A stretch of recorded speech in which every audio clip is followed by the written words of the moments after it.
Welcome back everybody to our wonderful DreamCreate channel, where we are discussing all sorts of energies and techniques and wonderful things about how do we become a magnificent creator. How do we become a creator that walks around being creative every day? It's as simple as that. The whole world's creative, we're creative, and we want to maximize that creativity.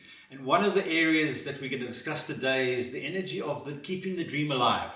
And there's a fabulous story about a guy called Stephen Bradbury who his dream was to say, I want to go and do speed skating in the Olympics, in the Winter Olympics. And the only issue with Stephen's story was that A, he was an Australian, and B, there's not too much speed skating in Australia, because the Australians, when they heard that Stephen was going to want to qualify for the Olympics, said, well, mate, the only ice we have around in this country is the ones we pull out of the fridge. So I don't know what Stephen's going to skate on. The story gets a bit more interesting because Stephen, while training to try and qualify for the Olympics, he had a massive accident. He had deep cuts in his legs. He had 111 stitches put into the leg, and he lost 4 liters of blood. He almost lost his life. And so he kept the dream alive. And so Stephen continued to train. And a little while later, he broke his neck while training, and he had to have more operations and a brace put into his neck. Finally, with all the effort and all the training and keeping the dream alive, Stephen made it to the Olympics, the Winter Olympics, in the speed skating event. When he got there, he saw the competition was filled with guys that had been getting gold medals and silver medals for years. And he also realized, well, the best part of coming to the Olympics is that he's got a manufacturing company that he started to keep his own self-funded. He was building and manufacturing and selling skates for himself, and he was providing them to the guys who were really good at it. He was always considered to be kind of at the back of the end.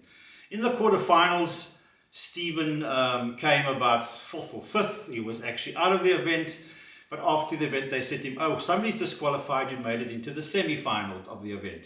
Well, Stephen was very chuffed because he wasn't even expecting to get this far.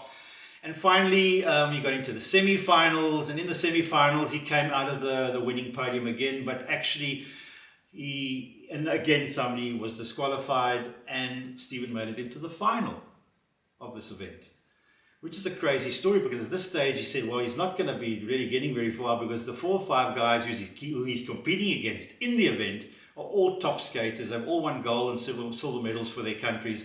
So he phoned the one guy and said, the American chap, and said, look, you're probably going to come 1st or 2nd, so why don't you, if you can and you win, please give my skates that you wear a bit of a promotion. And the guy said, no problem, Stephen, I'll do that. So as the race started, the final, Stephen was at the back of the field. At this stage, he's about a half a lap behind everybody, because they're far superior and faster skaters to Stephen.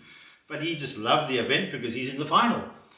And as they came into the final event, the final lap, and they turned the bend into the final straight, all the skaters in front of him knocked into each other, collapsed, and Stephen skated through past them and won gold.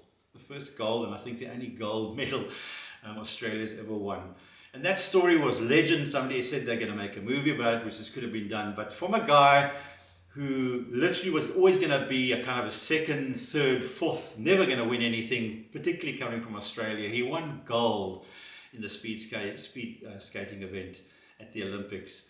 And the story goes that he went on to train wonderful people and kept his dream alive. So Stephen was absolutely fantastic, a wonderful motivational guy, but a fantastic example that when you're going to create something, keep the dream alive, because you never know how things are going to turn out. Even though you think that you may not be the best at what you do, you could just be your day and you'll win gold.